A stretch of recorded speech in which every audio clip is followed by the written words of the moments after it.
तो last lecture में हमने आपको difference between AC and DC बताया था, जिसमें बताया था कि एसी जो होगा वो हमेशा सरफेस से जाता है, आउटर सरफेस से, और डीसी होल क्रॉस सेक्शन से जाता है। ठीक है ना। और साथ में ये बताया था कि जो AC ammeter and volt meter होते हैं वो जूल हीटिंग इफेक्ट पर बेस्ड होते हैं, जबकि DC ammeter volt meter torque principle पे काम करते हैं। ठीक है ना। तो जो AC ammeter and volt meter होते हैं, तो जैसे जैसे रीडिंग बढ़ता जाएगा, इंक्रीज करेगा, जो डिवीजन बिटवीन सक्सेसिव डिवीजन्स होंगे उनके बीच का गैप भी क्या करता जाता है, इंक्रीज करता जाता है। साथ में जो एसी होता है उसके लिए ऑलवेज मल्टी बायर यूज किया जाता है, जबकि डीसी के लिए हम लोग सिंगल बायर और मल्टी बायर दोनों यूज कर सकते हैं। ये हमने आपको बता दिया था। फिर आरएमएस और ये सारा कुछ डिस्कशन कर दिया था। तो जो डोमेस्टिक सप्लाई है in India,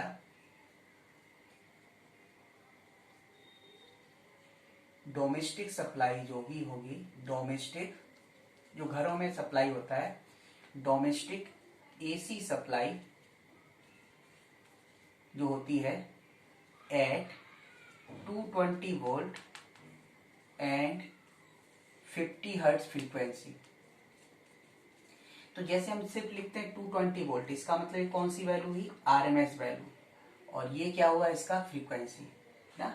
in India as well as UK में भी यही कंडीशन है, यूके में भी यही सेम सिचुएशन है। लेकिन जो यूएसए है ना, वहां पर जो सप्लाई है वो वोल्टेज यानी आरएमएस वैल्यू 220 पर है। बताया था आपको कि एसी के लिए सिर्फ वोल्टेज मेंशन हो, इसका मतलब वो आरएमएस वैल्यू है, तो 220 वोल्ट, और जो फ्रीक्वेंसी है वहां पे 60 हर्ट्ज। सॉरी, यूएसए में जो आरएमएस वोल्टेज है, जो सप्लाई है वोल्टेज का, वो 110 वोल्ट पर, और फ्रीक्वेंसी कितना है, 60 हर्ट्ज पर। ठीक है ना। तो ये हो गया। अब हम लोग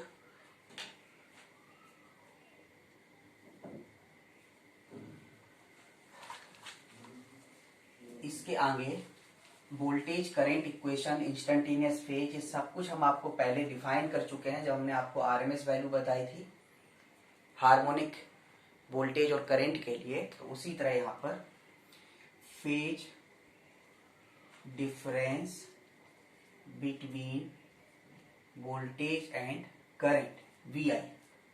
तो वोल्टेज एंड करंट,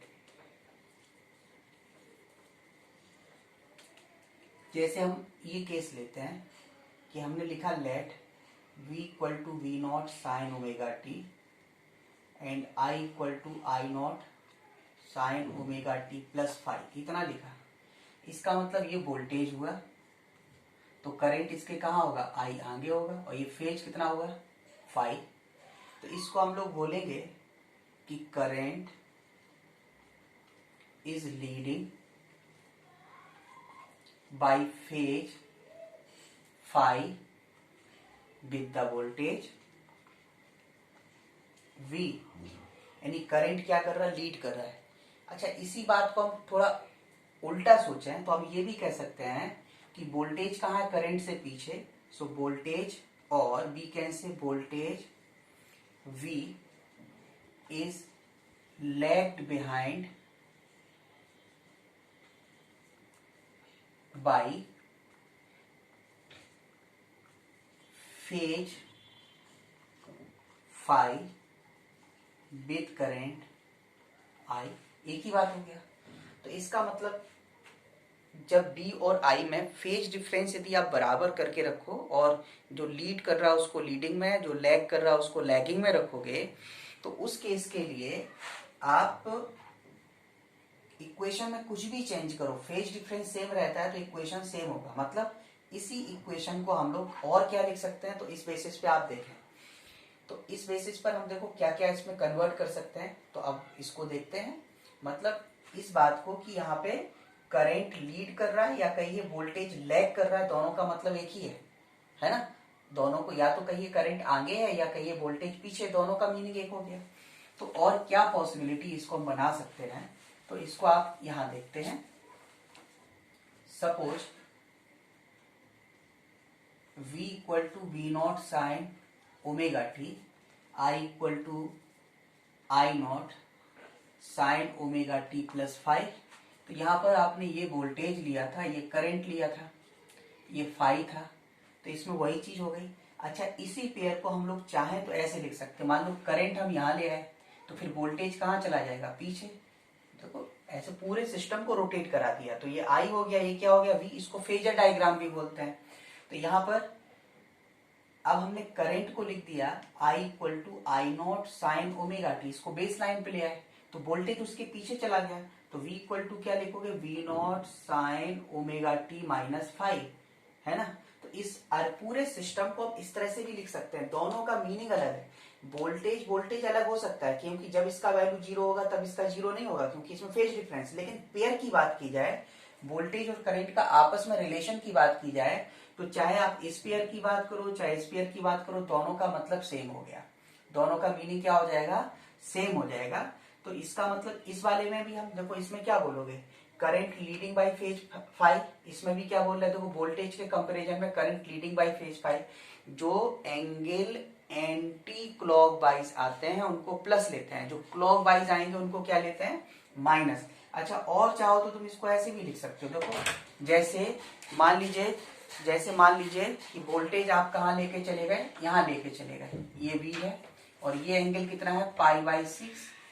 तो करंट कहाँ चला जाएगा, इधर चला गया, और ये फेज कितना हुआ, 5।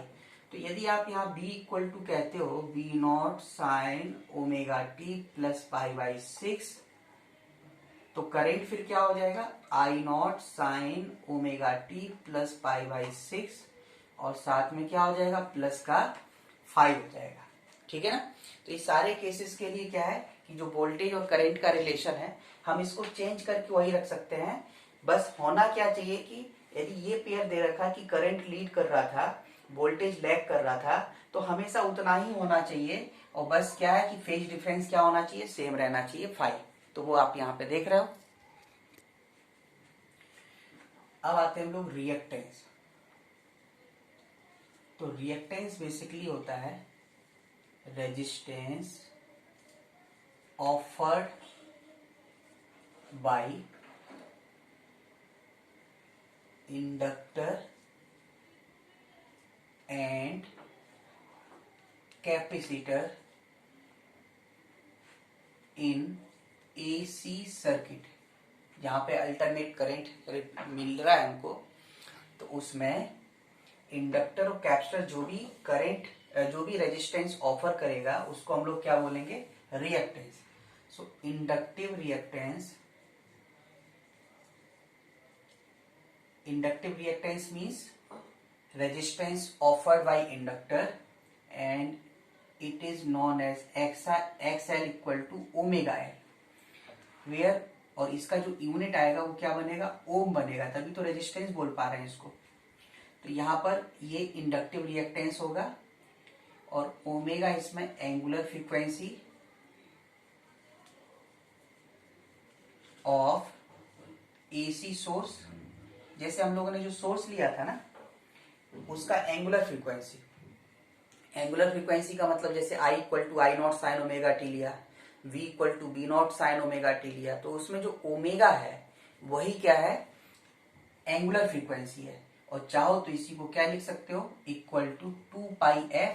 तो f क्या हो जाएगा, फ्रीक्वेंसी हो जाएगा, f इज द फ्रीक्वेंसी। ये हो गया। और इसी तरह से कैपेसिटिव रिएक्टेंस निकाले हम लोग, तो जो कैपेसिटिव रिएक्टेंस होगा XC, ये होता है 1/ωc। तो इसको चाहो तो ऐसे भी लिख सकते हो 2πfc। यूनिट इसका भी क्या आता है, ओम आता है ना। इसी तरह से ये जो XL लिखा था ना, इसको आप लिख सकते हो 2πfl ओम। L क्या था, सेल्फ इंडक्टेंस ऑफ इंडक्टर या कहिए कॉइल। इसी तरह से ये लिखा हुआ है, तो बाकी सब तो आपको हमने पहले बता दिया, F क्या है, ओमेगा क्या है, C क्या है, कैपेसिटेंस ऑफ कैपेसिटर। ठीक है, ये क्या हो गया, कैपेसिटेंस ऑफ कैपेसिटर। इसके बाद है इम्पीडेंस। तो इम्पीडेंस क्या होता है, effective resistance offered by resistor, inductor and capacitor in AC circuit, उसको हम लोग क्या बोलेंगे, इम्पीडेंस। तो अब इसमें इम्पीडेंस में याद क्या रखना, बस खाली यानी इसमें इंडक्टर भी आ गया, रेजिस्टेंस भी और कैपेसिटर भी, है ना। तो अभी सिर्फ तुमको शॉर्ट में इतना सा याद रखो, ये जो रियल एक्सिस था इसको आप रेजिस्टेंस लेना है, रियल एक्सिस पर क्या लेना है, रेजिस्टेंस। एक्सएल जब भी आएगा वो आपने इमेजिनरी एक्सिस पर, ये रियल एक्सिस था, ये क्या था, इमेजिनरी एक्सिस। ये वाली एक्सिस बताई थी ना, बाई के अलोंग क्या था, इमेजिनरी एक्सिस, ये है इमेजिनरी एक्सिस, और ये वाला जो था वो क्या था, रियल एक्सिस। तो रेजिस्टेंस तो रियल होता है, और हम लोग इस टॉपिक के पहले तक तो इतना पढ़ ही चुके हैं कि इंडक्टर एंड कैपेसिटर स्टोर करता है एनर्जी को, जबकि रेजिस्टेंस क्या करता है, लॉस कराता है। तो यहाँ पर रेजिस्टेंस रियल एक्सिस पर एक्सएल हमेशा प्लस एक्स मीन्स कहाँ लेना है, पॉजिटिव इमेजिनरी एक्सिस पर, और जो एक्स सी आएगा वो हमेशा नेगेटिव पर। तो हमने बताया था कि इमेजिनरी एक्सिस के लिए जे लिखते हैं हम लोग आयोटा, तो जैसे एक्सएल यहाँ पे लिखना हो तो जे एक्सएल, यहाँ पे लिखना हो तो क्या होगा, माइनस का जे एक्स सी, क्योंकि ये प्लस जे होता था, ये क्या होता था, माइनस, नीचे का मतलब नेगेटिव, तो ये माइनस जे। तो इसका मतलब क्या हुआ कि यदि हम सर्किट में देखें तो रेजिस्टेंस, तो रियल पार्ट क्या होगा, यानी आर का मतलब क्या हुआ, रेजिस्टेंस ऑफर्ड बाय, तो ये तो रियल होगा। जब हम एक्सएल लिखना चाहेंगे कॉम्प्लेक्स फॉर्म में तो क्या होगा, जे एक्सएल होगा। जे का मतलब याद है, बताया था, √-1, जिसको हमने बोला था आयोटा। वैसे आई से लिखते हैं लेकिन करंट में फिर कंफ्यूजन रहेगा, इसलिए हमने जे लिख दिया था। और जब एक्स सी लिखना चाहोगे कॉम्प्लेक्स के फॉर्म में तो ये नीचे लेना आपको, तो ये क्या आएगा, माइनस जे एक्स सी, नेगेटिव इमेजिनरी एक्सिस। अब हो सकता है आपको यहां से कुछ ना समझ में आए, पर अब हम इसको कॉम्प्लेक्स नंबर से सॉल्व करते हैं, एक दो एग्जाम्पल, तो आपको क्लियर हो जाएगा। दूसरा चीज एक और देखो, वहां पे तो हमने फर्स्ट सेकंड थर्ड फोर्थ सारे क्वाड्रेंट बताए थे, लेकिन यहाँ पता है कि रेजिस्टेंस ओम्स लॉ को फॉलो करेगा, जो कि स्टैटिक रेजिस्टेंस होता है, तो इसका वैल्यू हमेशा प्लस आना है। और बताइए जब x प्लस रहेगा तो बाई नेगेटिव हो सकता है या पॉजिटिव, तो इसका मतलब है कि ये जो कॉम्प्लेक्स नंबर से इंपीडेंस बनेगा हमारे पास, या तो वो क्या होगा, या फिर वो फर्स्ट क्वाड्रेंट में होगा या फिर फोर्थ क्वाड्रेंट में होगा, सिर्फ दो ही कंडीशन हो सकती है। तो इंपीडेंस जब आप लिखोगे, तो जब आप जो कुछ भी है सीरीज कॉम्बिनेशन, पैरेलल कॉम्बिनेशन, जब इसको फाइनली बनाओगे तो कुछ इस तरह से होगा, कैसे बनेगा, Z equal to real part square imaginary part, या तो प्लस होगा या फिर क्या होगा, माइनस होगा, या प्लस या फिर माइनस। तो इस तरह से हम लोग इसको क्या कर सकते हैं, इंपीडेंस फाइंड आउट करेंगे। आर्गुमेंट हमने आपको बताया था कैसे निकालते हैं, एंगल कैसे बनता है और मॉड कैसे। तो अब इसको हम लोग एक एग्जाम्पल के थ्रू इस बात को समझते हैं, ठीक है ना। तो एग्जाम्पल में देखें,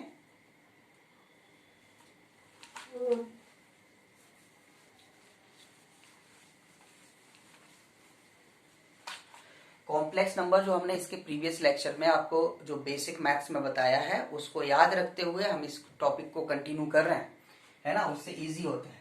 तो अब हम एक एग्जाम्पल लेते हैं। हमने मान लीजिए ये इंडक्टर ले लिया, ये कैपेसिटर ले लिया और ये रेजिस्टेंस ले लिया, समझना। और यहाँ पर हमने एक एसी सोर्स लगा दिया। सपोज एसी सोर्स कुछ इस तरह से लिखा है, 200 साइन 100 पाई टी, ये तो सोर्स हो गया। जैसे मैं सिर्फ 200 वोल्ट लिखता तब तो ये आरएमएस वैल्यू होती, या फिर 200 वोल्ट लिख के मैं बोलता कि ये पीक वैल्यू है, तो फिर आपको पीक मानना था। अदरवाइज जब ऐसे लिखा होगा टी के फंक्शन में तो इंस्टेंटेनियस वोल्टेज होता है, तब इस वैल्यू को क्या बोलते हैं हम लोग, पीक वोल्टेज बोलते हैं। ओके, ये इंडक्टर है जिसका वैल्यू 1/पाई हेनरी हुआ, ये कैपेसिटर है जिसका वैल्यू 200/पाई माइक्रोफैरेड हुआ, ये रेजिस्टेंस है जिसका वैल्यू 50 ओम हुआ, है ना।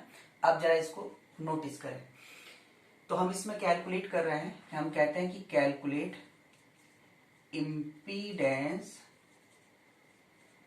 Of circuit. खाली अब इम्पीडेंस अकेला निकालो, इफेक्टिव रेजिस्टेंस, जैसे इक्विवेलेंट रेजिस्टेंस निकालते थे उसी तरह से यहाँ पे इक्विवेलेंट रेजिस्टेंस ही निकाल रहा है, पर इसमें रियल पार्ट भी है, इमेजिनरी पार्ट भी है।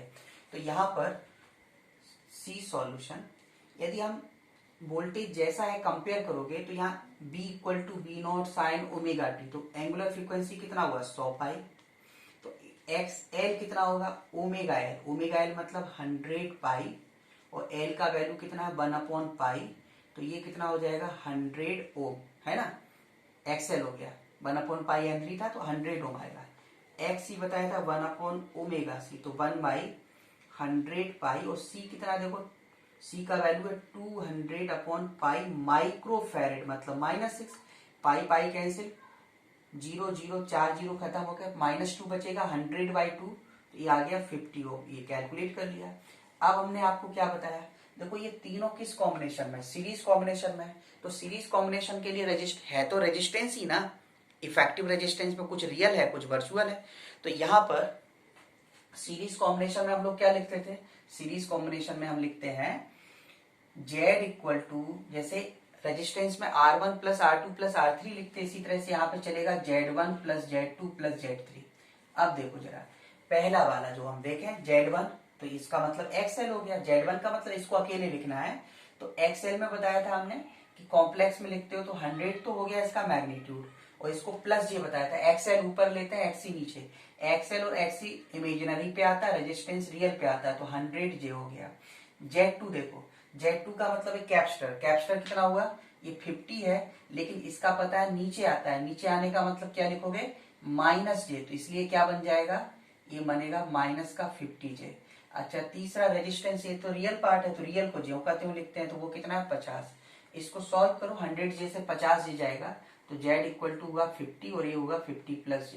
तो अब हमको क्लियरली दिख रहा है, जब जरूरत पड़ा करेगा तो देखो रियल पार्ट 50, इमेजिनरी पार्ट भी +50, तो ऊपर दिखाओगे, और माइनस होता है तो कहाँ दिखाते नीचे, तो मॉड क्या हुआ यही हुआ, ये हो गया, तो ये Z होगा। तो इम्पीडेंस अकेला लिखना होता है हमें, तो क्या होगा 50 स्क्वायर और प्लस 50 स्क्वायर, तो ये कितना बनेगा, तो ये बन जाएगा 50√2 ओम, है ना, √2 1.414 लेते हैं, तो अप्रोक्स 70.7 या 70.1 भी लिख देते हैं, 71 भी लिख देंगे, वो ओम हो गया।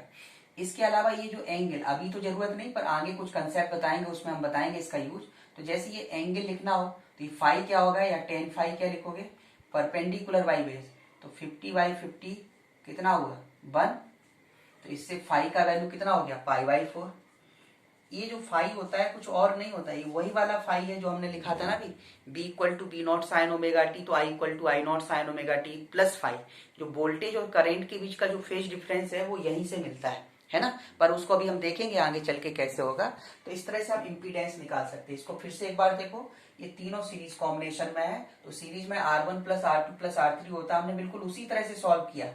बस ध्यान ये रखना है कि कौन सा रियल है कौन सा इमेजिनरी है, तो रेजिस्टेंस रियल है तो रियल लिखा, ये दोनों इमेजिनरी होता है तो इसमें प्लस जे आता है, और कैप्स्टर वाले में आता है माइनस जे, ये लिखा। बाकी कॉम्प्लेक्स का जैसे मॉड बताया था, real square plus imaginary square, उस तरह से आपने इसको बना दिया। एक और एग्जाम्पल देखें,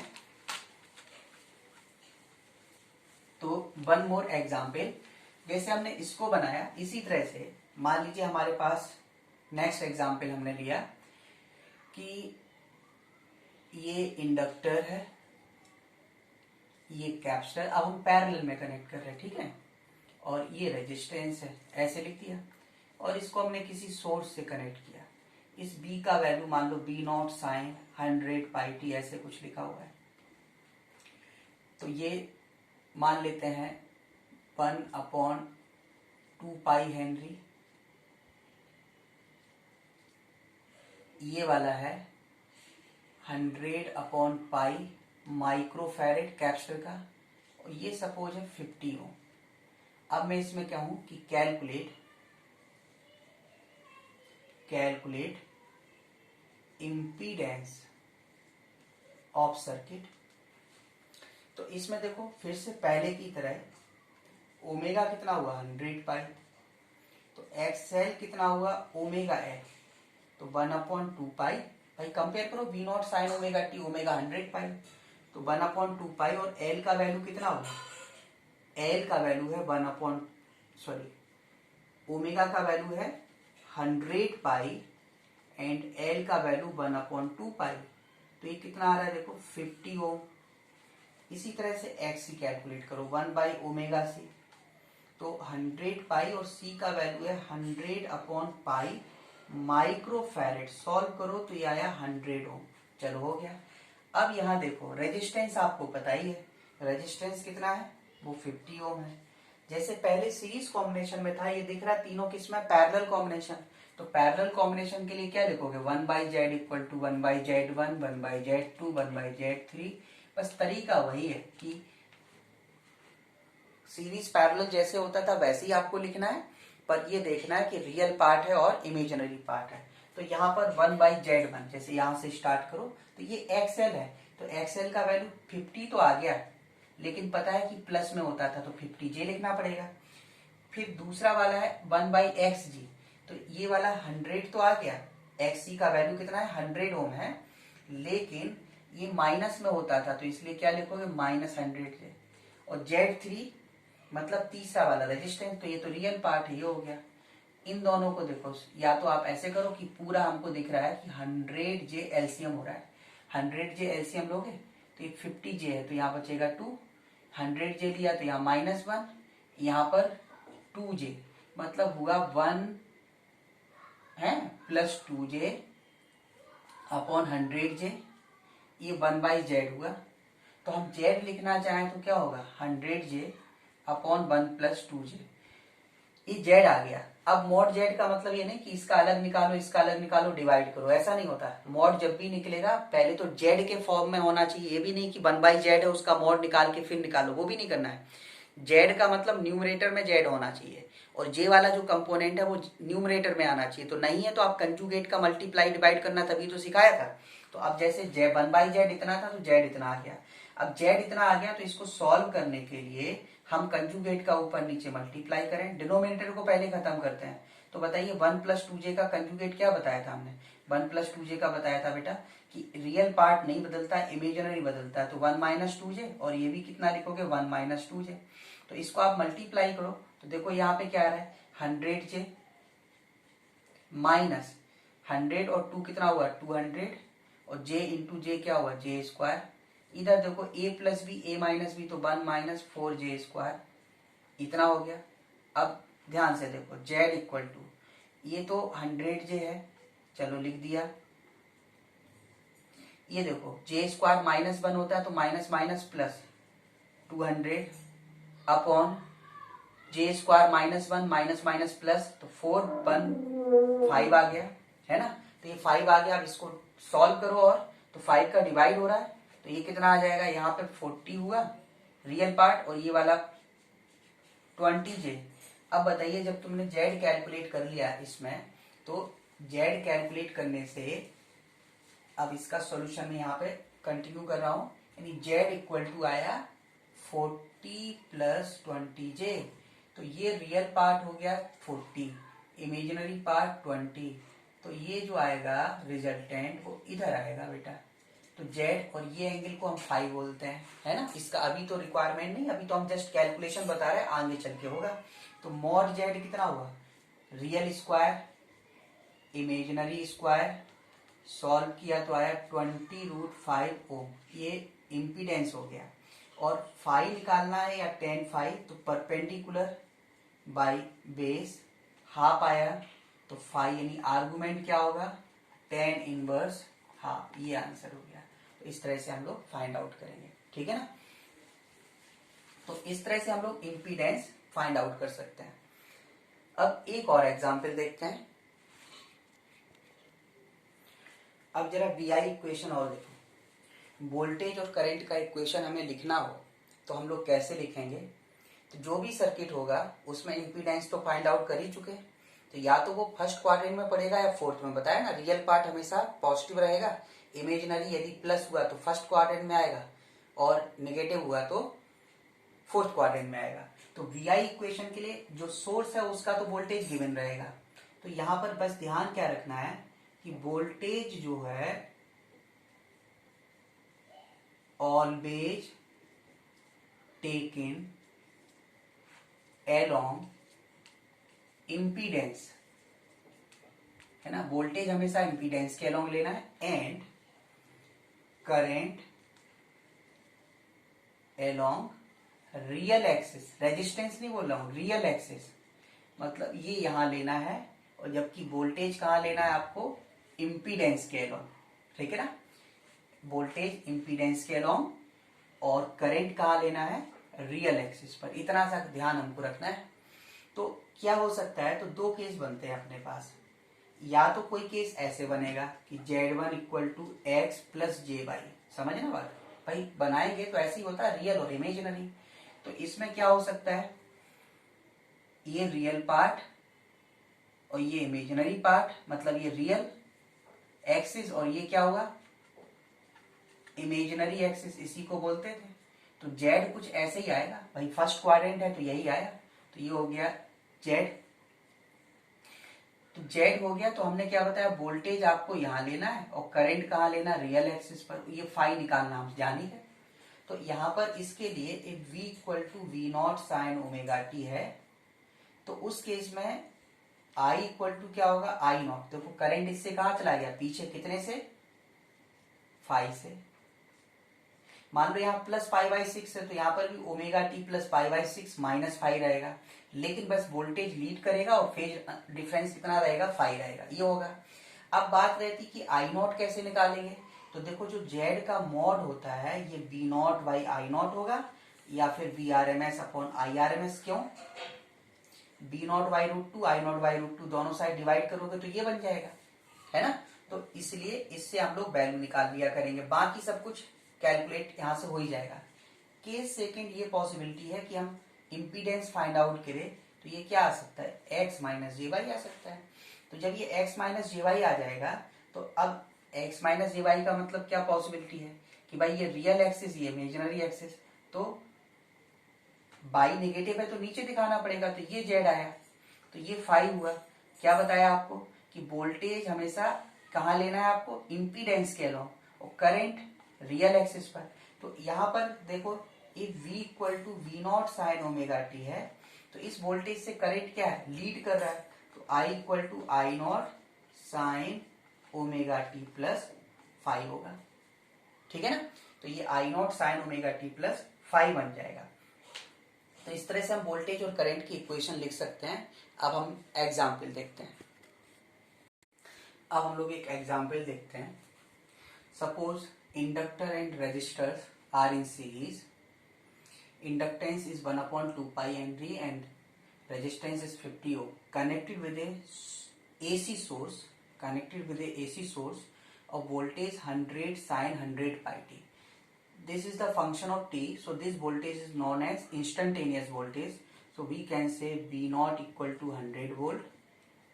If we want to calculate RMS then 100 by root 2, because V naught by root 2 होता था ना, तो ये कितना होगा 50 root 2 volt. If we want to calculate angular frequency then omega will be 100 pi. Okay, so 100 pi radian per second, and our question is calculate, write down current equation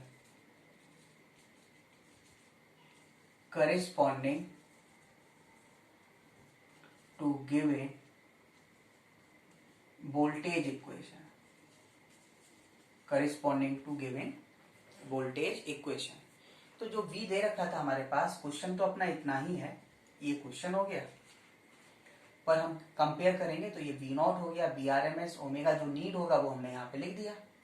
इसके अलावा अब देखो यहाँ पर XL लिखना चाहो तो XL कितना होगा, equal to omega L, value रखो, ओमेगा देखो कितना है 100 पाई, L 1 अपॉन 2 पाई, तो ये कितना होगा 50 ओम।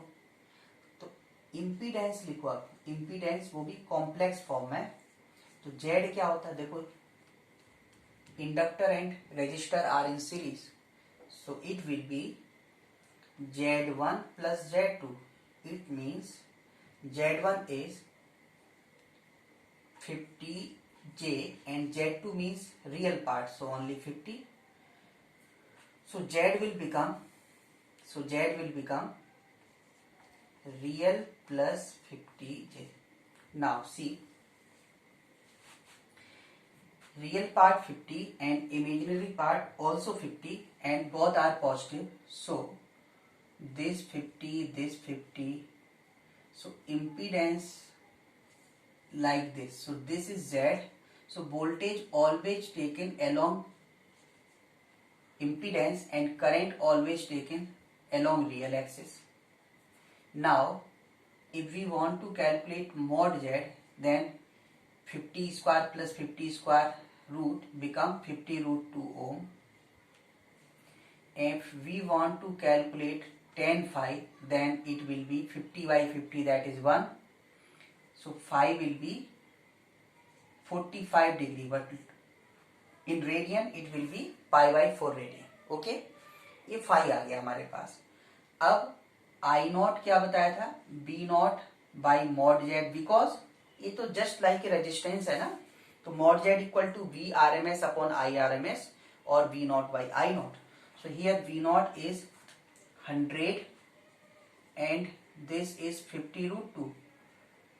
Divide by this, so it will be root 2.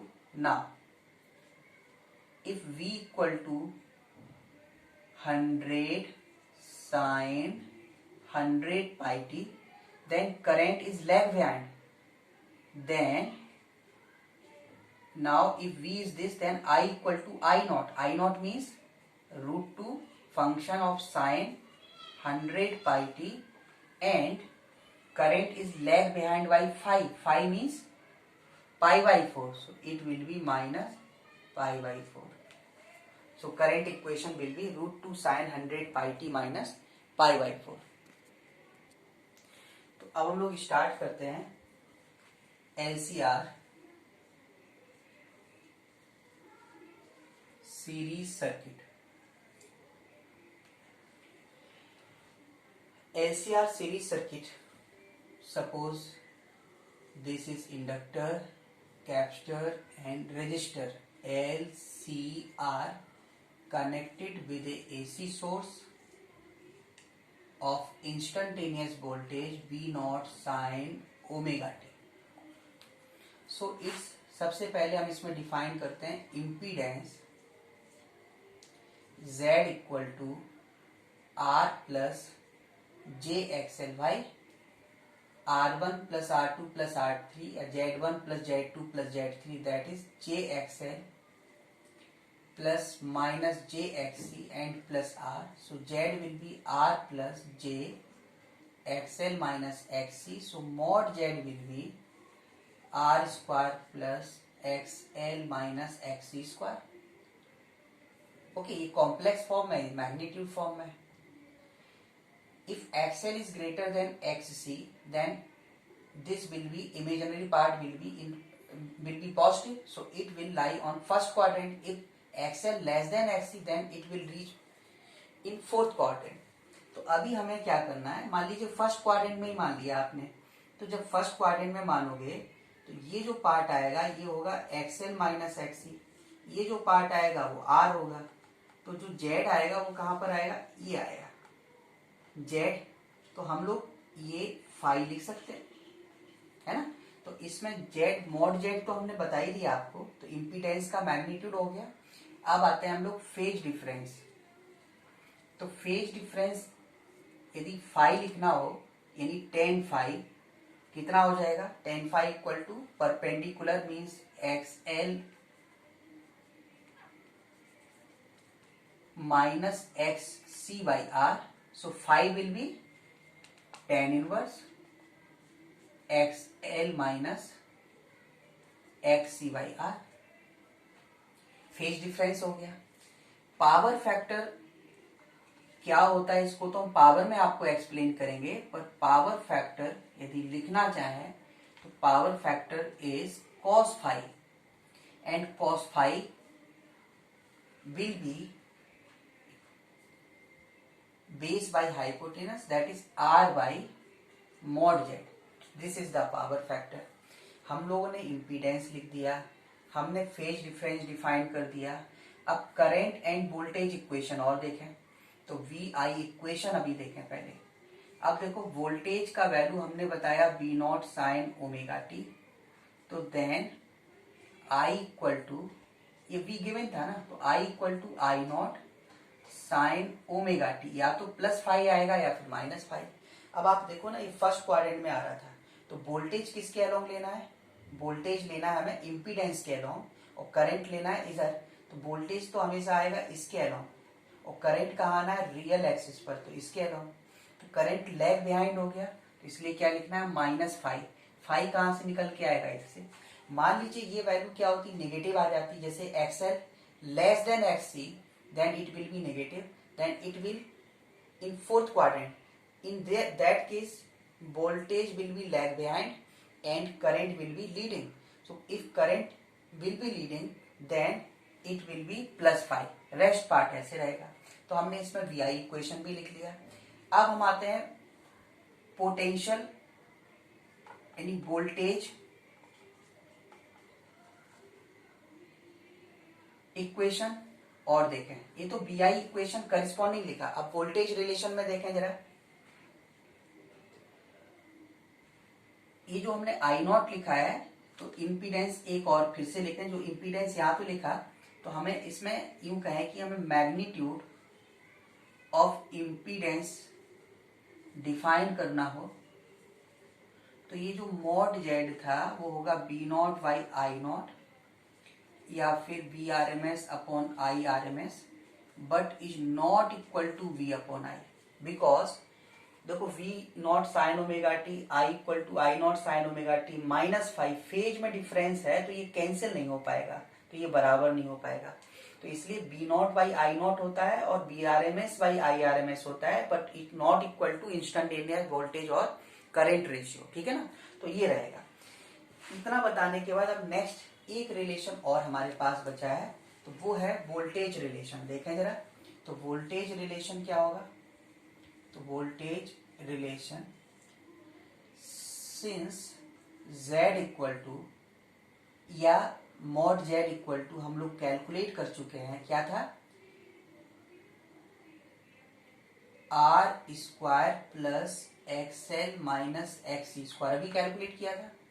अब इसमें हम दोनों side I R M S का मल्टीप्लाई कर रहा है। आई आर एम एस का इसलिए मल्टीप्लाई कर रहे हैं, मीजरमेंट जब भी होगा वो आर एम एस वैल्यू का होगा, ना पीक वैल्यू का होगा ना ही इंस्टेंटेनियस वैल्यू का होगा। एसी सोर्स में जो भी आमीटर वोल्ट मीटर डिजाइन किए गए हैं, they always measure only R M S value. So I R M S mod Z equal to I R M S R whole square plus I R M S X L minus I R M S X C whole square. So I R M S Z is whole R M S voltage equal to potential drop, R M S potential drop across resistor. I R M S X L means potential drop across inductor minus potential drop across capacitor. तो ये voltage relation, यही source AC ना होके DC होता है। Source will be DC, then total potential drop across these two end will be BL plus BC plus BR, but here BRMS is not equal to BL plus BC plus BR, while it will be square root of BRMS square plus BL minus BC whole square, ठीक है ना। तो इसमें voltage का जो relation होगा वो इसके अकॉर्डिंग फॉलो करेगा। अब हमने ये एलसीआर सर्किट के लिए आपको सीरीज सर्किट के लिए बता दिया। एक्चुअल में सिलेबस में आपके जो भी है वो एलसीआर सीरीज सर्किट ही है। तो हम जब एलसीआर सीरीज सर्किट स्टडी कर चुके हैं, तो अब इसमें आपको किसी और के लिए लिखना हो, जैसे एलआर के लिए लिखना है, तो एलआर में क्या करना, सब कुछ सारे कंसेप्ट जो जो पॉइंट्स हमने इसमें लिखे सब वही चलेगा, सी हटा देना उससे। हम सीआर सर्किट स्टडी करेंगे, तो सीआर सर्किट में क्या करना है आपको, सीआर में एल हटा देना, सिर्फ सीआर रहेगा। कैसे, उसको हम लोग देखते हैं कि किस तरह से कर सकते हैं। तो अब हम एक साथ दोनों को देखें। Suppose L R series circuit है, तो एल आर सीरीज सर्किट में क्या हो गया, सी हट गया। तो यदि हम इसका इम्पीडेंस लिखना चाहें तो जेड क्या होगा, आर प्लस जे एक्सएल। तो इसका मॉड जेड क्या बनेगा, R square plus XL square. And इसी को क्या बोला था, B not by I naught और B R M S by I R M S, and is not equal to v upon I, is not equal to v upon I. Then potential drop जो आ रहा था net, वो क्या बन जाएगा, B R R M S square plus C तो हट गया, तो V L R M S square volt. अब इसमें देखो ये प्लस आ रहा है, प्लस का मतलब क्या होगा कि यदि हम लोग यहाँ आर लेंगे तो एक्सएल प्लस इधर आएगा, तो जो वोल्टेज आएगा वो इम्पीडेंस के अलोंग आता है। तो वोल्टेज आपको यहाँ लेना है और करंट रियल एक्सिस पर लेना है, और ये 5 हो गया। तो यहाँ पर जेड हम लिख ही चुके हैं, तो फेज डिफरेंस लिखना हो तो tan फाई क्या होगा, परपेंडिकुलर, तो इससे फाई आ जाएगा। पावर फैक्टर लिखना हो तो बताया था cos फाई, तो आर बाई मॉड जेड हो जाएगा। वोल्टेज इक्वेशन लिखना हो तो B equal to B not sine omega T है, तो करंट कितना होगा, देखो करंट इससे पीछे है तो क्या लिखोगे, I not sine omega T plus five, ऐसे आ जाएगा। अब जब सीआर सर्किट है तो एलसीआर सीरीज सर्किट में से आप एल हटा दो, एल हटा दोगे तो यहाँ पे क्या बनेगा, जेड इक्वल टू, वो था R plus J XL minus XC. तो अब एक्सएल हटा दिया आपने तो क्या होगा, आर माइनस जे एक्ससी, ये बना। तो मॉड जेड इसमें कैलकुलेट करोगे तो क्या होगा, square root R square plus XC square, real square plus imaginary square, and equal to B not by I naught और B R M S upon I R M S is not equal to V upon I. V और I क्या होते हैं, instantaneous value, उसके ratio के बराबर नहीं होगा।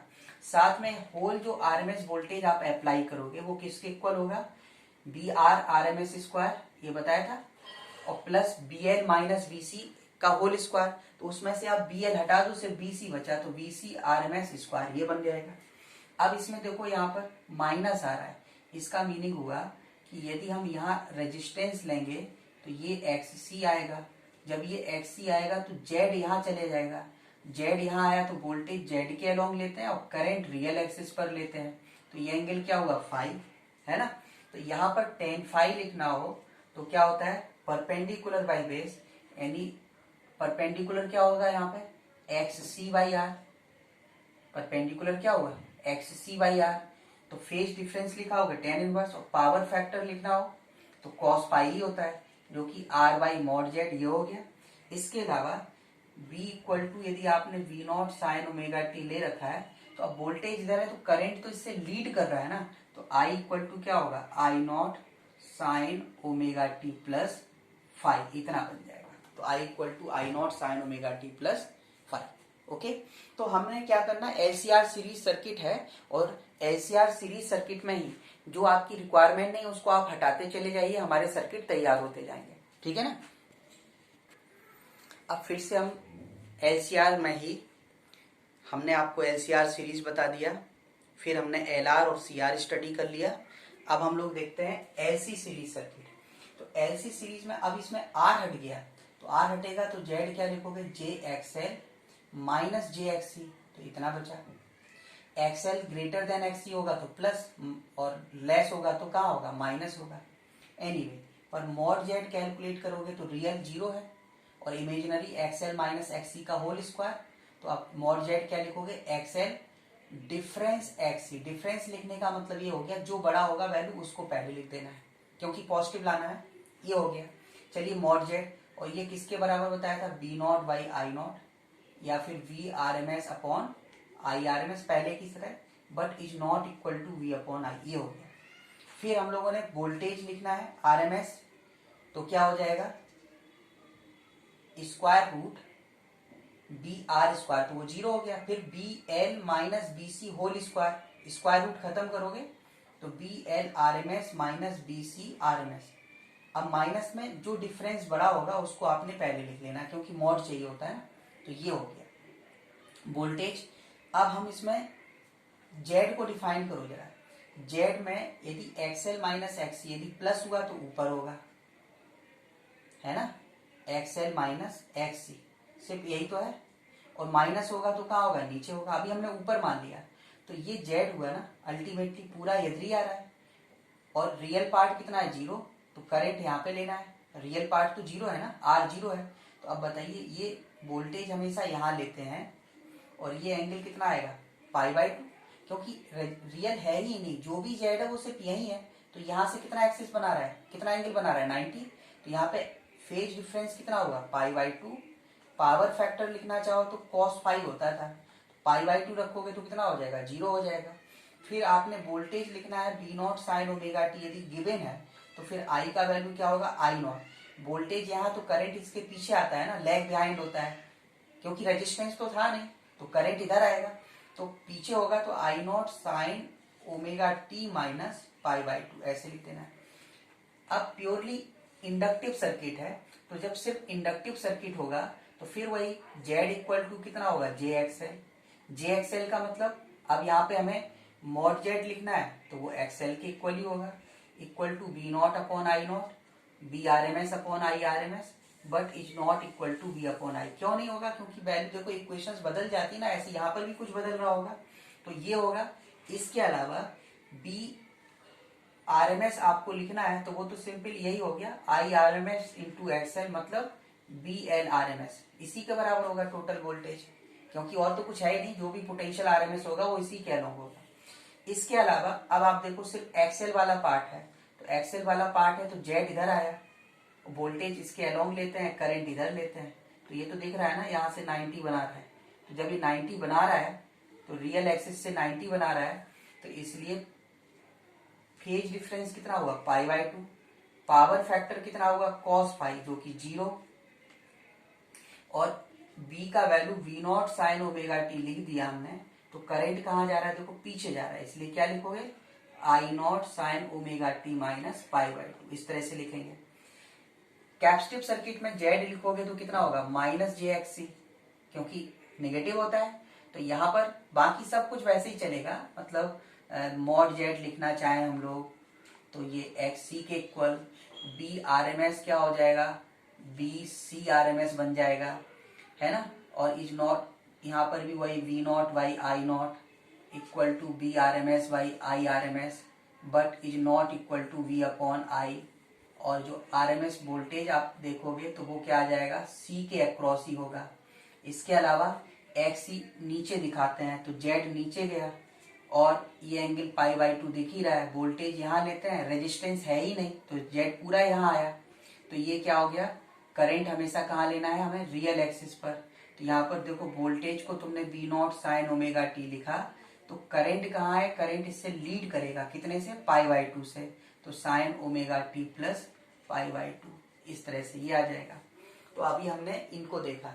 अब ये मैं सब लिखता जा रहा हूँ, लेकिन आपको सिर्फ LCR सीरीज सर्किट याद रखना है, उसमें जो नहीं जरूरत है उसको आप क्या करते जाओगे, हटाते चले जाओगे, ठीक है ना। अब एक बचा है प्योरली रजिस्टिव सर्किट, उसको भी देख।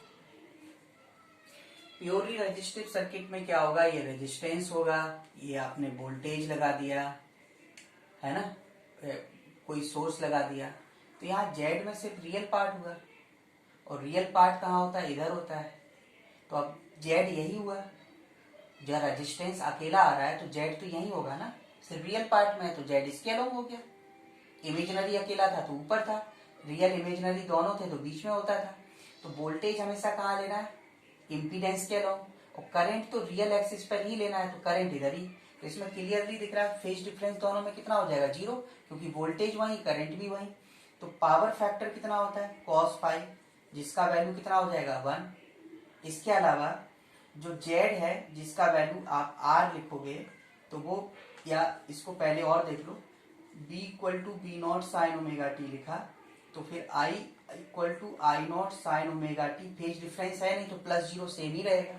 अच्छा सेम रहेगा तो जो Z है का मतलब mod Z equal to R है, तो वो चाहे B0 अपॉन I0 लिखो और B R M S upon I R M S लिखो और बी अपॉन आई लिखो। देखो बाकी इतने रिलेशंस फाइंड आउट किए, किसी में mod Z is equal to V upon I नहीं आ रहा था, सिर्फ इसी में वी अपॉन आई आ रहा है, क्योंकि दोनों का इक्वेशन सेम है, डिवाइड करोगे तो साइन ओमेगा टी कैंसिल हो सकता है। बाकी में फेज डिफरेंस हो रहा था इसलिए वो डिवाइड नहीं हो पा रहा था। तो अभी मॉड जेड कितना हो जाएगा, B R M S upon I R M S, that is V upon I. तो इससे हम लोग फाइंड आउट कर सकते हैं।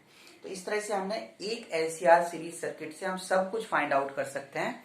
अब हम लोग जरा इसको देखें कि इस एलसीआर सीरीज सर्किट में फ्रीक्वेंसी बदलते हैं यदि सोर्स का तो क्या क्या हो सकता है, तो हम उसकी अब एनालिसिस करते हैं। तो अब हम लोग देखते हैं resonance of LCR series circuit. ये रेजोनेंस का क्या मतलब है इसको देखें, पहले हम सीरीज सर्किट बना लें। एल सी और आर, और इसको किसी सोर्स से कनेक्ट किया, उस सोर्स में कुछ तो वोल्टेज होगा, suppose B not sine omega T. तो जेड पता है हमको क्या होता है, square root R square plus X L minus X C का होल स्क्वायर, मॉड जेड इतना होता है। तो करंट हम फाइंड आउट करना चाहें तो करंट, और जिसमें एक्स एल पता है, एक्स एल कितना होता है omega L means 2 pi F L, X C क्या होता है 1 by omega C which is 1 upon 2 pi F C. Okay, तो मॉड जेड इतना हो गया। अब हम करेंट फ्लो थ्रू सर्किट क्या देखें, क्या होगा, I equal to V by Z होता है। तो अब हम आई आर एम एस कहें, क्योंकि मेजरमेंट हमेशा आर एम एस वैल्यू का होता है, तो आप क्या लिखोगे, V R M S by mod Z. अब बी आर एम एस जो भी वैल्यू हो, अभी हम आर एम एस ही लिख रहे हैं, लेकिन जेड का वैल्यू लिखा square root X R square plus X L minus X C का होल स्क्वायर। अब ये जो आप आई आर एम एस देख रहे हो, for maximum current, for max current mod Z must be minimum होना चाहिए। अब जरा ध्यान दो कि जो मॉड जेड है वो मिनिमम होना चाहिए। आर स्क्वायर इसका वैल्यू कुछ भी होगा तो कुछ ना कुछ वैल्यू होगा, ये हमेशा पॉजिटिव। हाँ, ये एक्सएल माइनस एक्ससी और एक्ससी माइनस एक्सएल ये नेगेटिव आ सकता है, लेकिन ये परफेक्ट स्क्वायर है तो वो माइनस भी प्लस बना देगा तो ऐड ही होगा, तो ये इसको इंक्रीज ही करेगा। तो हम चाहते हैं कि ये मिनिमम हो, तो मिनिमम के लिए अब इसका तो कुछ नहीं कर सकते, लेकिन ये दोनों कैंसिल होकर यदि जीरो होता, मान लो ये फैक्टर निगेटिव आता तो और भी अच्छी बात, सब्ट्रैक्ट हो जाता, उसका कोई चांस नहीं है क्योंकि ये परफेक्ट स्क्वायर है। तो अब क्या हो सकता है, जीरो हो सकता है। परफेक्ट स्क्वायर का मिनिमम वैल्यू कितना हो सकता है, जीरो हो सकता है। तो for maximum current mod Z must be minimum, और ये मिनिमम क्या होगा, ये इंप्लाइज करेगा कि X L minus X C कितना हो जाए, जीरो। तो जब X L minus X C zero हो जाएगा तो ये इसका मतलब X L equal to X C, ये पहला इक्वेशन हो गया। दूसरा मतलब एक्स एल और एक्स सी क्या होते हैं, बराबर होते हैं। तो यहाँ पर इसको ओमेगा एल और इसको 1 बाई ओमेगा सी। अब ये पर्टिकुलर फ्रीक्वेंसी के लिए लिखोगे तो 1 बाई एल सी स्क्वायर हुआ, तो ओमेगा स्क्वायर, इसको हम या तो फिर ओमेगा नॉट कह दिया क्योंकि ये हर फ्रीक्वेंसी पे ऐसा नहीं होगा, किसी पर्टिकुलर पे होगा, तो उसको अभी हम फिलहाल ओमेगा नॉट लिख रहे हैं। तो ओमेगा नॉट स्क्वायर, तो ओमेगा नॉट का value 1 by square root L C, omega naught होता है 2 पाई एफ नॉट लिख दिया मैंने, 1 बाई एल सी रूट। तो ये एफ नॉट जो होगा वो क्या होगा, 1 upon 2 pi and square root 1 by L C, divide में है चाहे अकेला ऐसे लिख दो। तो इसको हम लोग बोलते हैं, मतलब जब इस फ्रीक्वेंसी पे यदि इसका फ्रीक्वेंसी सेट किया जाए तो जब ये फ्रीक्वेंसी होगा उस केस में ही मैक्सिमम करंट होगा, और इस फ्रीक्वेंसी को हम लोग क्या कहते हैं, this frequency is known as resonance frequency. ठीक है ना, इसको क्या बोलेंगे, रेजोनेंस फ्रीक्वेंसी। तो इस फ्रीक्वेंसी को हम लोग क्या बोलते हैं, रेजोनेंस फ्रीक्वेंसी बोलेंगे। अब जब रेजोनेंस हो रहा होगा तो फिर से जरा एक बार और देखें इसी इक्वेशन को, मतलब रेजोनेंस के लिए होना चाहिए कि फ्रीक्वेंसी इतना होना चाहिए और XL इक्वल टू XC, क्योंकि इसी से ये कंडीशन मिला। इसके अलावा फ्रॉम वन, क्योंकि ये सीरीज कॉम्बिनेशन है, तो जब सीरीज कॉम्बिनेशन है तो करंट तो सेम ही जाएगा। तो फ्रॉम इक्वेशन वन, जरा ध्यान से देखें, XL इक्वल टू XC है, RMS का मल्टीप्लाई करो IRMS XC, तो potential drop across inductor and potential drop across capacitor बराबर हो गया। तो एक कंडीशन ये भी हो गई कि जो पोटेंशियल ड्रॉप होगा रेजोनेंस की कंडीशन में, कि potential drop across inductor and capacitor क्या होगा, सेम होगा। इसके अलावा अब हम जरा प्लॉट बनाते हैं कि भाई रेजोनेंस हो रहा था तो ये कैसे बदल रहा था, तो कैसे चेंज हो रहा था, इसके लिए अब हम लोग ग्राफ बनाते हैं। तो ग्राफ में देखें, जो वेरिएशन होगा फ्रीक्वेंसी के साथ वो किस तरह से हो रहा है LCR सीरीज सर्किट के लिए, तो वो इस तरह से होगा जैसे हम लोग यहाँ पर फ्रीक्वेंसी और यहाँ पर करंट, वो भी करंट कौन सा है, RMS वैल्यू, क्योंकि मेजरमेंट की बात जब भी आएगी वो RMS ही हो सकता है, तो ऐसे होगा। तो ये ग्राफ आप देखोगे तो ग्राफ में देखें कि ये करंट कैसे चेंज होगा, इसको हमें स्टडी करना है। तो ये करंट इस तरह से जाएगा ऐसे, यहां से स्टार्ट हुआ, एक पर्टिकुलर फ्रीक्वेंसी के लिए ये वैल्यू सबसे ज्यादा है, क्या, करंट का वैल्यू। अब करंट का वैल्यू सबसे ज्यादा है तो ये सबसे ज्यादा कितना होगा, मान लो ये मैक्सिमम करंट है, पीक वैल्यू करंट नहीं है, RMS का मैक्सिमम करंट है। तो व्हेन रेजोनेंस अकर्स, है ना, या जब रेजोनेंस की कंडीशन होगी तो I मैक्स क्या लिखा था, BRMS by mod Z R square plus XL minus XC whole square. तो ये वाला फैक्टर जीरो, क्योंकि XL इक्वल टू XT। तो ये जो RMS का जो मैक्सिमम वैल्यू होगा वो कितना हो सकता है, BRMS बाई R हो जाएगा। मतलब ये जो करंट आएगा ये बेसिकली क्या होगा, equal to RMS value by R। ये मैक्सिमम इतना करंट हो सकता है, और ये होगा कब, फ्रीक्वेंसी जब किससे, F0 के बराबर। तो ये F0 से कम होगा तो भी करंट कम होगा, ज्यादा होगा तो भी कम होगा। तो इस पर्टिकुलर फ्रीक्वेंसी पे सबसे ज्यादा होगा। अब जरा ध्यान से देखो, इस तरफ का जो रेंज है, इधर आप कहीं पर भी स्टडी करो, यहाँ फ्रीक्वेंसी क्या है, F0 से क्या है, कम है। इस रेंज में यदि हम लोग इस तरफ देखें, ध्यान से देखें, इस तरफ आप देखोगे तो यहाँ फ्रीक्वेंसी क्या है,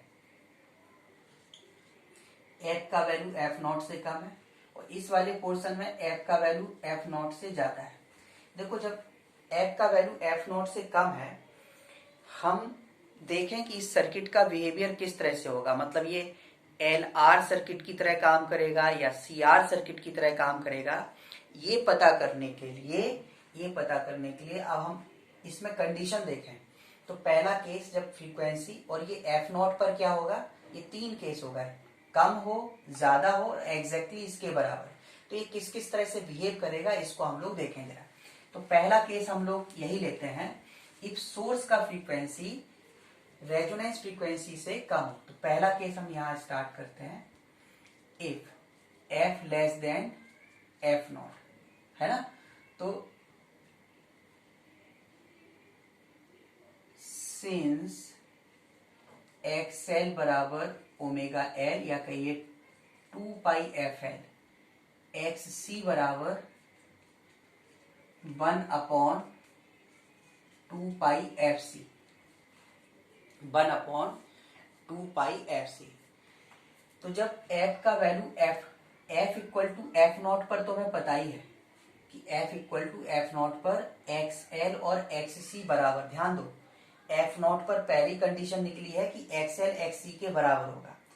तो यदि फ्रीक्वेंसी इससे कम होगा, इस पर्टिकुलर फ्रीक्वेंसी पे XL इक्वल टू XC है, यदि फ्रीक्वेंसी कम होगा तो ये F क्या करेगा, डिक्रीज करेगा, क्योंकि कम है ना, तो ये छोटा हो जाएगा। और जबकि यहाँ डिवीजन में कोई छोटी वैल्यू का डिवाइड करोगे तो वो क्या होगा, इंक्रीज कर जाएगा।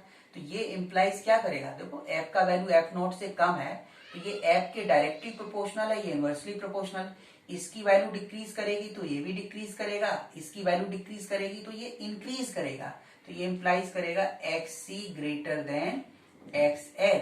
तो इसका मतलब सी का इफेक्ट ज्यादा हो गया। एलसीआर सीरीज सर्किट है, हम लोग क्या लिखते थे, Z equal to R plus J XL minus J XC, ऐसे ही तो लिखते हैं। मतलब हम लोग आर जेड लिखते थे, R plus since Z equal to R plus J XL minus XC. अब आप खुद देखो एक्सी का वैल्यू ज्यादा हो गया तो अल्टीमेटली ये पोर्शन कैसा आ जाएगा, ये रियल तो प्लस ही रहना है, लेकिन अब एक्सी ज्यादा हो गया तो ये पोर्शन निगेटिव आ जाएगा। निगेटिव का मतलब फोर्थ क्वाड्रेंट में, मतलब सी की तरफ शिफ्ट हो रहा है। तो सर्किट कैसे बिहेव करेगा, तो circuit behave as a RC series circuit, क्योंकि इसमें सी का इफेक्ट बढ़ गया ना। एल का इफेक्ट ऊपर होता है, सी का नीचे होता है, तो सी का इफेक्ट बढ़ गया तभी तो नीचे आ रहा है। तो इसका जो बिहेवियर होगा वो कैसे होगा, आरसी सीरीज सर्किट। ये तो हो गया F greater than F not, less than F not के लिए। अब हम सेकेंड कंडीशन, मतलब हमें इस पता चल गया कि एफ का वैल्यू जब एफ नॉट से कम है तो इसमें हमें ये पता चल गया कि यहाँ एक्स एल का वैल्यू एक्स सी से कम है। तो इसका मतलब एक्स सी ज्यादा होगा, तो यहाँ पर सर्किट कैसे होगा, सी आर सर्किट की तरह काम करेगा। यहाँ पर देखो, अब हम केस सेकेंड देखें कि एफ का वैल्यू एफ नॉट से ज्यादा हो, तो हमें ये पता है, मतलब फ्रीक्वेंसी बढ़ाएंगे तो ये इंक्रीज करेगा, लेकिन इसकी इंक्रीज करने से ये डिक्रीज करेगा। तो यहाँ पे कंडीशन उल्टी हो जाएगी, क्या हो जाएगी, X L greater than X C, मतलब एफ का वैल्यू एफ नॉट से ज्यादा हो तो एक्स एल का वैल्यू एक्स सी से ज्यादा हो जाएगा। एक्स एल का वैल्यू जब एक्स सी से ज्यादा हो जाएगा तो अब ये वाला फैक्टर कैसा आएगा, प्लस आएगा। तो ये जो सर्किट होगा ये किसकी तरह बिहेव करेगा, आर एल या कहिए एल आर सीरीज सर्किट। तो इसका जो बिहेवियर हो जाएगा वो कैसा होगा, एल आर सर्किट की तरह होगा। लेकिन अब केस थर्ड और देख लो, केस थर्ड में क्या है कि if F equal to F naught, जब F equal to F naught था तो X L equal to X C, तो जो जेड आएगा वो सिर्फ R plus J X L minus X C होता था, तो ये वाला फैक्टर तो जीरो हो गया। तो जेड इक्वल टू कितना हो रहा है, आर हो रहा है। आर का मतलब ये किसकी तरह काम कर रहा है, इसमें एक्स एल एक्स सी है ही नहीं, तो ये किसकी तरह काम करेगा, इसका मतलब सर्किट जो बिहेव करेगा, behave as a purely resistive circuit. ये किसकी तरह काम करेगा, प्योरली रेजिस्टिव सर्किट की तरह काम करेगा। तो जैसे हमने एलसीआर सीरीज सर्किट के लिए बताया, उसी तरह से आर ना हो, सिर्फ एलसी सीरीज सर्किट होगा तो उसका रेजोनेंस क्या होगा, इसको देखें। अब हम लोग resonance of LC series circuit और देखें। तो resonance of LC series circuit में सिर्फ इंडक्टर होगा, कैपेसिटर होगा। आप चाहो तो एलसीआर सीरीज सर्किट पढ़ा था उसमें से आर हटा दो तो ये मिलेगा आपको, ये एल और ये सी। तो यहाँ पर जो जेड होगा वो होगा जे एक्सएल माइनस एक्सी, यानी मॉड जेड क्या हो जाएगा, ये बनेगा डिफरेंस आ जाएगा भाई, डिफरेंस आ जाएगा। तो mod Z XL minus XC का अंतर, जो पॉजिटिव वैल्यू होगी वो लेना। एक्सी ज्यादा होगा तो एक्सी माइनस एक्सएल, एक्सएल ज्यादा होगा तो फिर एक्सएल माइनस एक्सी, इसलिए डिफरेंस सिंबल ऐसे बनाते हैं। ये इसका डिफरेंस आपको लेना है, ये आ जाएगा।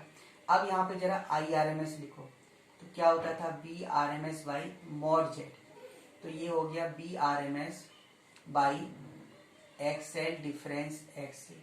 अब देखो फॉर मैक्स करेंट क्या होगा, जेड फिर वही मस्ट बी मिनिमम। अच्छा, जब ये मिनिमम होगा तो उस केस में क्या होगा, यही हो सकता है कि एक्स एल इक्वल टू कितना आ जाए, एक्स सी, पहला इक्वेशन। तो जब X L equal to X C हो जाएगा तो उस केस में जो आई मैक्स आएगा वो कितना होगा, V R M S by mod Z, कितना हो गया, जीरो, क्योंकि ये कितना होगा करंट, तो इसमें मैक्सिमम करंट कितना हो जाता है, इनफाइनाइट हो जाता है ना। फॉर रेजोनेंस, मैक्सिमम करंट का मतलब ही तो रेजोनेंस होता है। For resonance means max current condition क्या हो जाएगा, XL equal to X C, तो फिर वही ओमेगा नॉट एल 1/ओमेगा naught C, omega naught equal to 1/√LC 2πf0 1/√LC। तो ये जो रेजोनेंस फ्रीक्वेंसी हुआ 1/2π√1/LC, वही पुराना वाला फॉर्मूला है, जो उसमें था वही इसमें ये हो गया। बस उसमें करंट मैक्सिमम था Vrms/R, यहाँ पे मैक्सिमम करंट कितना हो जा रहा है, इनफाइनाइट हो जा रहा है। तो ये F0 हो गया 1/2π√1/LC, समझ गया ना। मैक्सिमम करंट भी पता चल गया, और साथ में ये तो फर्स्ट इक्वेशन था ही, तो फ्रॉम 1 एक बार और देखें, XL = XC है, तो IRMS का मल्टीप्लाई करो दोनों साइड, IRMS XC, तो potential drop across inductor RMS value और potential drop across capacitor RMS value दोनों क्या हो जाएगी, बराबर। तो ये भी रेजोनेंस का कंडीशन हो गया है ना, ये भी कंडीशन किसका है, रेजोनेंस का है। अब इसी में ग्राफ बनाएंगे आप ऐसी सीरीज सर्किट के लिए, यदि हम लोग क्या बनाएं, ऐसी सीरीज के लिए ग्राफ बनाएं, तो यहाँ पर वोल्टेज जो अप्लाई किया और करंट IRMS, इसके बीच ग्राफ ना बना के फ्रीक्वेंसी के बीच बनाना है। तो यहाँ पे 0 से स्टार्ट होगा और ये इनफाइनाइट पे जाएगा, तो मिलेगा तो नहीं, पर ऐसे चलेगा ऐसे। तो जहां पर ये इनफाइनाइट हो रहा था वो फ्रीक्वेंसी F0, यहाँ पर देखो F का वैल्यू F0 से कम है, और यहाँ पर F का वैल्यू F0 से क्या है, ज्यादा। तो यहाँ पर देखो, अभी हमने पिछले वाले केस में आपको बताया था, ये सर्किट हो जा रहा था LR सर्किट या CR। कैसे, F का वैल्यू F0 से कम हुआ, तो इसका मतलब XL कम हो जाएगा, तो यहाँ सर्किट क्या बना था, CR सर्किट।